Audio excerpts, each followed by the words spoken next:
Halo dan selamat datang kembali. Hari ini nih kita mau bahas inti persoalannya. Gimana sih caranya benar-benar mengubah kehidupan finansial Anda? Bukan cuma teori ya, tapi langkah nyata dan juga perubahan cara pandang. Kalau di pembahasan sebelumnya kita mungkin udah singgung akar masalah dari masa lalu. Nah sekarang kita fokus ke gimana melangkah majunya. Gimana melakukan transformasi itu? Kita bakal gali nih wawasan sama strategi praktis dari materi yang cukup mendalam soal psikologi uang dan perubahan perilaku. Khususnya ya, seputar proses transformasi finansial ini. Misi kita kali ini, ya, bantu Anda biar paham kenapa perubahan itu kadang sulit, terus ngenalin apa aja penghalangnya, dan yang paling penting nemuin alat praktis buat bangun hubungan yang lebih sehat, lebih produktif sama uang. Oke deh, mari kita mulai kupas tuntas. Iya, tepat sekali. Transformasi finansial ini seringkali bukan sekedar soal strategi investasi baru atau bikin anggaran yang lebih ketat gitu aja. Ini lebih dalam dari itu loh. Ini soal perubahan internal, menyelesaikan apa yang kita sebut urusan yang belum selesai dari masa lalu. Yang tanpa sadar itu masih ngendalin keputusan kita soal uang hari ini. Yang menarik di sini adalah gimana pembenahan internal ini, ya, cara kita memandang diri sendiri dan uang, eh, justru jadi kunci buat membuka kesehatan finansial yang langgeng di luar sana. Jadi bukan cuma soal punya lebih banyak, tapi jadi orang yang berbeda dalam mengelola dan berhubungan dengan uang. Saya suka banget penekanan di menjadi orang yang berbeda itu. Soalnya kayaknya banyak dari kita tuh tahu apa yang seharusnya dilakuin. Ya kan, kayak nabung lebih banyak, investasi, hindari utang konsumtif gitu. Tapi kok ya rasanya susah banget gitu ngelakuinnya secara konsisten. Kayak ada yang nahan aja gitu. Nah, itu umum banget. Jadi gini, saat kita berhadapan sama stres, apalagi stres finansial, otak kita itu bisa kayak dibajak. Bagian otak rasional kita yang bisa bikin rencana jangka panjang itu seolah-olah lumpuh gitu. Kalah sama respon naluriah, lawan, lari, atau membeku. Fight, flight, freeze itu. Ini kan mekanisme pertahanan purba kita ya. Akibatnya apa? Ya kita mungkin jadi impulsif, misalnya lari dari masalah dengan belanja. Atau malah jadi beku, nggak berani ambil keputusan finansial apapun. Keputusan kita jadinya didorong rasa takut atau pengen meredakan stres sesaat aja, bukan pakai logika jernih. Nah ini ngejelasin kenapa niat baik aja seringkali nggak cukup gitu. Oh, jadi naluri purba kita ini bisa nyabotase rencana finansial kita ya? Itu ngejelasin banyak hal sih. Terus, tadi Anda nyebut soal urusan yang belum selesai. Itu maksudnya gimana ya? Dan apa hubungannya sama ini? Jadi urusan yang belum selesai atau unfinished business ini merujuk ke pengalaman emosional yang kuat dari masa lalu. Bisa trauma, kekecewaan, rasa malu soal uang mungkin, yang belum kita proses sepenuhnya. Akibatnya energi mental kita tuh jadi banyak kesedot ke sana. Kayak komputer yang kebanyakan programnya jalan di background gitu, lemot jadinya. Kita jadi kurang punya RAM mental buat fokus ke masa kini dan masa depan. Coba bayangin aja kayak tangan yang terus ngepal gara-gara pengalaman buruk masa lalu. Tangan itu kan jadi tegang, defensif, ya nggak bisa dipakai buat nerima atau ngelakuin hal baru yang positif kan? Oke, analogi tangan ngepal itu cukup jelas sih. Tapi kan itu kejadiannya udah di masa lalu ya. Terus apa dong yang bisa kita lakuin sekarang? Apa kita bisa ngubah masa lalu? Nah, ini nih bagian yang menarik dan ngasih harapan sebetulnya. Kita memang nggak bisa ngubah kejadian masa lalunya. Udah terjadi ya udah. Tapi riset psikologi kayak yang dilakuin Elizabeth Loftus itu nunjukin kalau ingatan kita itu bukan rekaman video yang kaku. Tiap kali kita ingat sesuatu, kita itu sebenarnya merekonstruksi ingatan itu. Artinya apa? Artinya kita bisa ngubah makna dan dampak emosional masa lalu itu pada diri kita hari ini. Kita bisa tinjau lagi dari kacamata dewasa kita sekarang, pakai pemahaman baru. Misalnya, coba pahami perspektif orang lain yang terlibat waktu itu. Istilahnya role reversal, dan yang lebih penting lagi nih, ada konsep namanya post-traumatic growth, pertumbuhan pasca trauma. Ini nunjukin kalau krisis atau kesulitan masa lalu kalau berhasil kita olah ya, justru bisa jadi sumber kekuatan baru, perspektif baru, bahkan arah hidup baru yang lebih baik. Jadi, ngedepin urusan yang belum selesai ini bukan cuma nyembuhin luka, tapi bisa jadi langkah awal buat ngebuka potensi kita yang terpendam. Wah, itu perspektif yang kuat banget ya. Jadi bukan nyangkal masa lalu, tapi ngubah cara kita berhubungan dengannya hari ini. Oke, terus gimana dong langkah praktisnya buat mulai ngolah dan ngelepasin beban emosional masa lalu ini? Ada cara konkretnya nggak? Langkah pertama yang krusial banget itu adalah mengakui dan ngasih ruang buat emosi yang selama ini mungkin kita pendam atau kita abaikan. Ini bisa dilakukan lewat macam-macam cara sih. Nulis jurnal, journaling gitu ya, tentang perasaan dan pengalaman Anda terkait uang, itu bisa bantu banget. Atau bisa juga berbagi di kelompok dukungan, atau ngobrol sama terapis, itu bisa jadi jalan keluar yang aman buat ngelepasin emosi itu. Kuncinya adalah berhenti lari dari perasaan gak nyaman itu dan mulai hadapi aja. Oke, mengakui dan memberi ruang. Nah, setelah itu ada alat spesifik nggak buat bantu kita memahami pola dari masa lalu itu? Di materi kita kan disebut tuh beberapa latihan, kayak Money Atom atau Money Egg.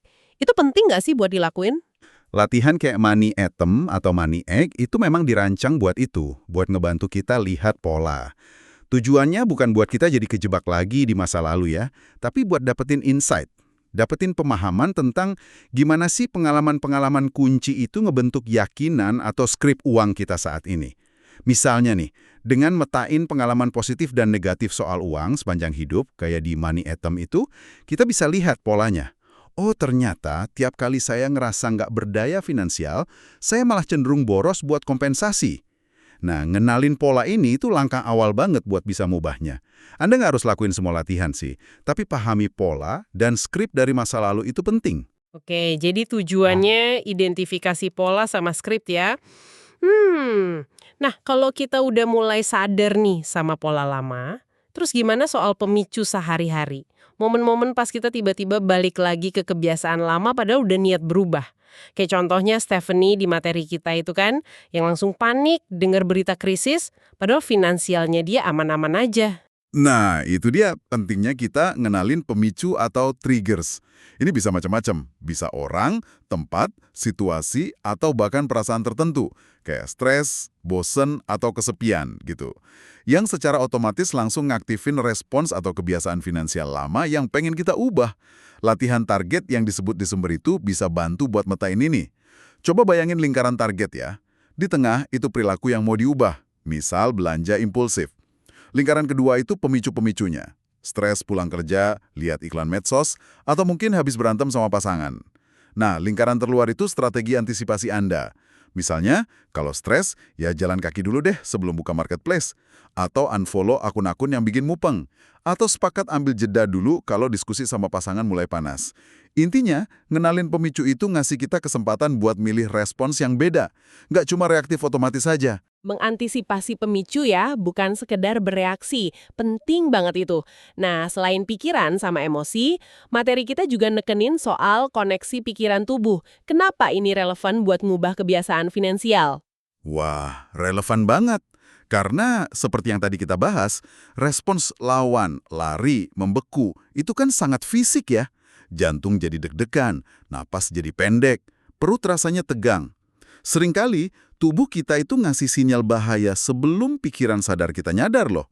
Kalau kita bisa belajar dengerin sinyal tubuh ini, kita bisa intervensi lebih awal sebelum otak hewan kita ngambil alih sepenuhnya. Kayak kutipan dari Stan di sumber itu, sekarang saya perhatiin perut saya tegang dan saya sadar, saya merasa takut. Nah, kesadaran fisik ini alarm awal kita. Oh gitu, jadi tubuh kita bisa jadi semacam sistem peringatan dini ya. Terus gimana caranya kita ngelatih kepekaan ini sama nenangin respons fisik itu pas muncul? Ada cara yang simple tapi efektif banget. Pernafasan perut atau belly breathing. Pas kita stres, napas kita kan cenderung pendek ya, di dada aja. Nah, coba deh sengaja perlambat napas, terus fokus arahin ke perut. Rasain perutnya ngembang pas tarik napas, terus ngempis pas buang napas. Itu tuh ngirim sinyal ke otak kalau semuanya aman. Secara fisiologis ini nenangin sistem saraf kita. Coba lakuin beberapa kali aja pas lagi tegang atau sebelum ambil keputusan finansial penting. Ini bantu kita balik ke otak rasional. Meditasi kesadaran penuh atau mindfulness juga bagus buat ngelatih kemampuan kita nyadar sensasi tubuh dan pikiran tanpa kebawa arus. Pernafasan perut ya. Simple tapi kayaknya dampaknya bisa gede ya. Oke, kita udah bahas nih soal memahami masa lalu, ngenalin pemicu, nenangin respon fisik. Sekarang bagian krusialnya nih, gimana kita secara aktif ngubah cara berpikir kita? Atau menulis ulang skrip uang yang udah nempel lama itu? Nah, ini inti dari transformasi jangka panjangnya. Skrip uang itu kan keyakinan bawah sadar kita soal uang ya. Seringnya kebentuk pas kita kecil, dan itu ngarahin perilaku kita. Contohnya nih, uang itu kotor, atau orang kaya pasti curang, atau saya mah nggak bakal bisa kaya, atau saya harus selalu nyenengin orang lain pakai uang, macam-macam lah. Nah, buat nulis ulangnya, latihan 3 pertanyaan ini efektif banget. Pertama, buat skrip negatif yang udah Anda kenali, coba tanyain, kapan sih keyakinan ini mungkin ada benernya atau berguna? Ini biar kita lihat nuansanya, nggak hitam putih. Kedua, tanya lagi, kapan keyakinan ini jelas-jelas nggak bener atau malah ngerugiin saya? Ini buat nantang kebenarannya. Terakhir tanya, apa versi baru dari keyakinan ini yang lebih seimbang, lebih sehat, dan lebih memberdayakan buat saya sekarang? Contohnya si Paul itu, yang skripnya orang kaya itu jahat. Setelah refleksi, dia ubah jadi lebih berimbang. Oke, ada orang kaya yang nggak etis, tapi banyak juga kok yang baik dan pakai kekayaannya buat hal positif. Kekayaan itu sendiri netral. Nah, perubahan cara pandang ini ngebuka pintu buat perilaku baru. Bikin money mantra atau kalimat penguat positif dari skrip baru ini juga bisa bantu. Kayak Stefani yang mantranya bantu dia konsisten nabung pensiun. Latihan 3 pertanyaan itu kedengarannya praktis banget ya buat ngebongkar keyakinan lama. Ini kan banyak proses internal ya di diri sendiri. Tapi gimana dampaknya kalau kita dalam hubungan? Sama pasangan misalnya. Apa perubahan di satu orang aja cukup? Atau malah bisa bikin konflik baru? Pertanyaan bagus banget. Transformasi finansial individu itu seringkali pasti akan ngaruh ke dinamika hubungan. Bisa jadi positif ya, kayak contoh Molly atau Leslie di materi kita, di mana kesadaran dan komunikasi baru mereka justru nguatin hubungan. Tapi, bisa juga jadi sumber gesekan baru kalau pasangannya belum siap atau ngerasa terancam sama perubahan itu. Poin kuncinya gini sih, kalau masalah uang udah ngerusak hubungan, solusinya hampir selalu butuh keterlibatan dan perubahan dari kedua belah pihak. Nggak bisa cuma satu orang aja yang berubah. Terus gimana dong caranya bangun lagi kepercayaan atau komunikasi yang sehat soal uang dalam hubungan? Apalagi kalau udah ada luka atau pola negatif dari sebelumnya. Sumber kita nyaranin proses PEF buat bangun fondasi kepercayaan finansial yang baru. SEFI itu singkatan dari S, Speak Your Truth, bicarakan kebenaran Anda. Maksudnya komunikasi jujur dan terbuka soal perasaan, kebutuhan, kekhawatiran Anda soal uang. Pakai pernyataan, saya merasa, bukan kamu tuh selalu. Agree to a plan. Sepakati rencana. Bikin kesepakatan konkret bareng-bareng. Misalnya soal anggaran, tujuan finansial, bareng atau batas pengeluaran yang butuh diskusi dulu. Ini biar jelas dan ada akuntabilitas. F, find support. Cari dukungan.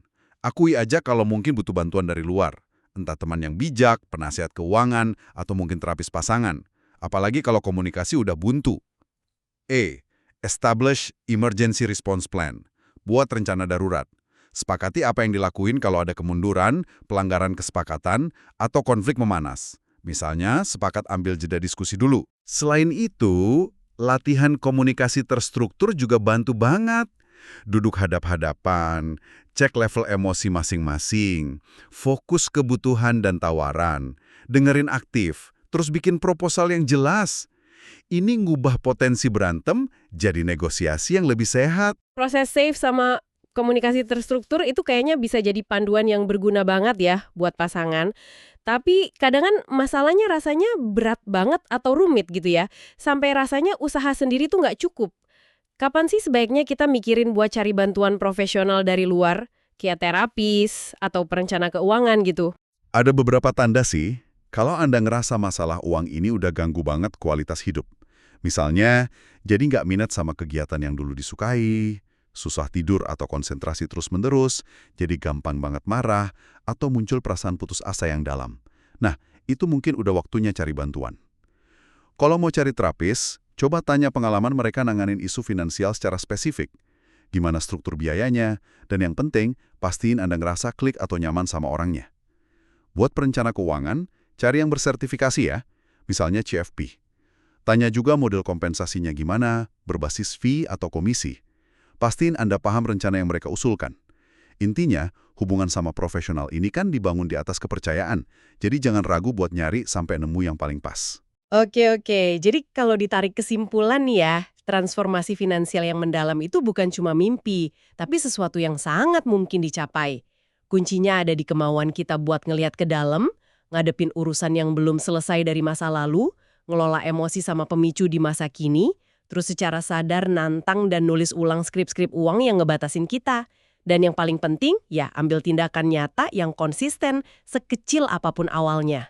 Kita udah bahas beberapa alat kayak pentingnya ngakuin emosi, pahami pola lewat refleksi masa lalu, antisipasi pemicu pakai strategi, menenangin diri pakai napas perut, dan aktif nulis ulang skrip uang pakai latihan 3 pertanyaan itu.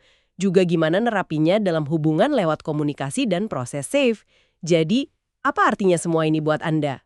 Artinya, kendali buat nulis babak baru dalam cerita finansial Anda itu ada di tangan Anda sendiri. Tujuannya lambat banget ya. Itu wajar kok. Kayak nyetir mobil aja kadang kita baru sadar salah jalan setelah beberapa kilometer kan?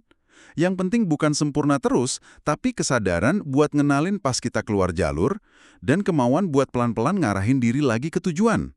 Proses ini tuh bukan cuma soal ngubah apa yang Anda lakuin sama uang, tapi ini juga munculin pertanyaan yang lebih dalam lagi. Pertanyaan apa tuh? Pertanyaan tentang siapa Anda dalam hubungan Anda dengan uang? Mungkin ya, transformasi terdalam yang bisa Anda capai itu bukan sekedar punya saldo bank yang beda atau kebiasaan finansial yang lebih baik aja. Mungkin transformasi sesungguhnya itu adalah pas Anda berhasil mengubah identitas Anda terkait uang, melepaskan diri sepenuhnya dari batasan cerita masa lalu, dan melangkah dengan percaya diri ke realitas finansial baru yang Anda ciptakan sendiri. Ini soal benar-benar keluar dari kotak lama Anda dan nyadar kalau ada kemungkinan yang jauh lebih luas di luar sana. Mengubah identitas kita terkait uang? Wah, itu pemikiran yang kuat banget ya buat direnungkan. Mungkin langkah pertama Anda setelah dengerin ini bisa coba satu teknik simple yang kita bahas tadi, kayak napas perut pas lagi stres soal uang, atau coba renungkan satu aja skrip uang yang paling ngaruh dalam hidup Anda selama ini. Terima kasih banyak sudah menyimak pembahasan mendalam kita kali ini. Sampai jumpa di kesempatan berikutnya ya.